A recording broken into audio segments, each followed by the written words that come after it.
Nama saya Cindy Amanda dengan NPM 2314211030. Di sini saya akan mempresentasikan hasil PPT proposal saya yang berjudulkan Analisis Pemasaran Jagung di Kecamatan Muara II, Kabupaten Ogan Komering Ulu Selatan. Baik, di sini saya akan menjelaskan materinya. Ada latar belakang di mana jagung merupakan komoditas strategi dan bahan baku utama makan ternak di Kabupaten Ogan Komering Ulu Selatan, khusus Kecamatan Muara II. Rantai distribusi yang melibatkan banyak pelaku menyebabkan perbedaan harga antara petani dan konsumen, sehingga keuntungan petani sering rendah. Petani menghadapi kendala seperti akses pasar, terbatas biaya transportasi tinggi, dan posisi tawar lemah.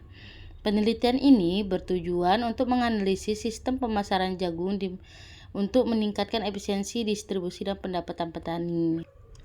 Selanjutnya, ada rumusan masalah.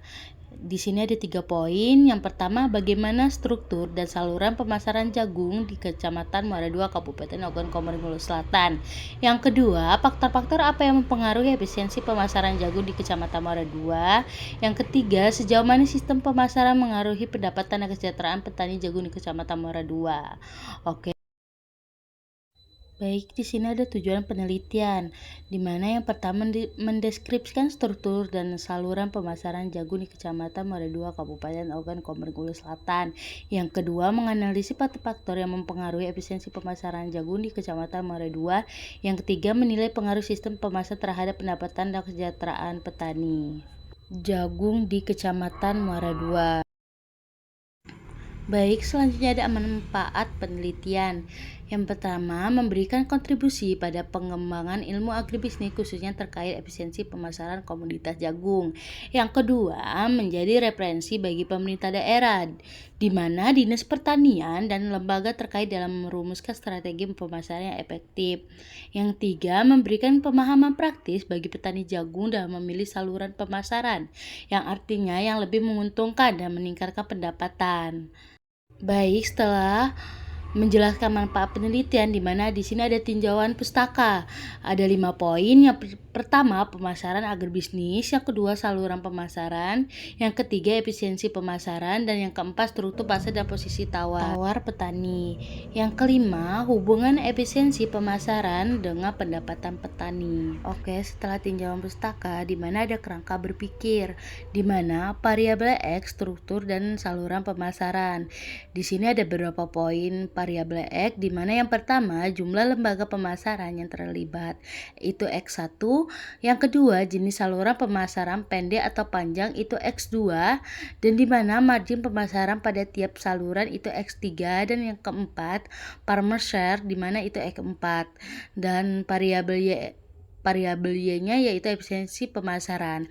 Kerangka ini menggambarkan hubungan antar variabel penelitian, di mana yang menunjukkan pengaruh efisiensi pemasaran terhadap pendapatan petani jagung di Kecamatan Muara II. Faktor internal seperti biaya produksi, moda, dan volume produksi berperan terhadap pemilihan saluran pemasaran.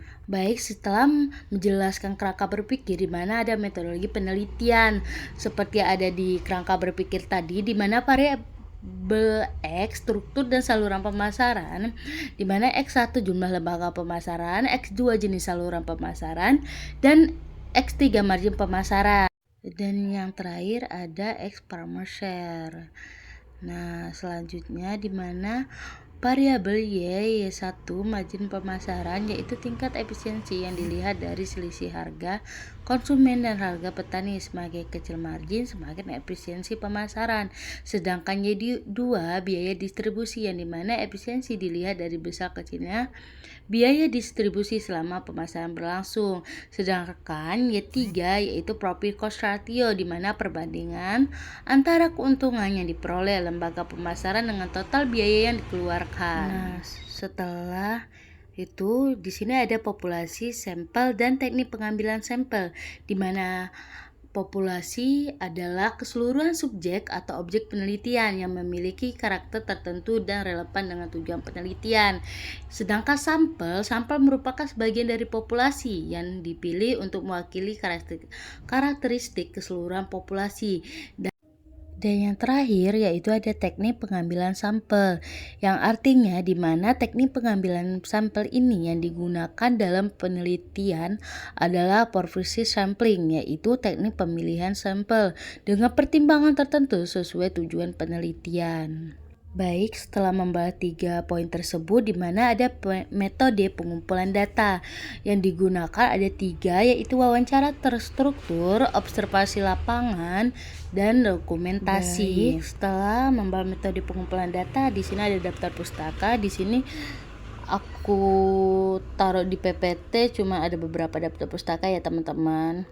Oke, mungkin itu saja hasil proposal saya yang saya jelaskan. Terima kasih, sampai jumpa lagi teman-teman.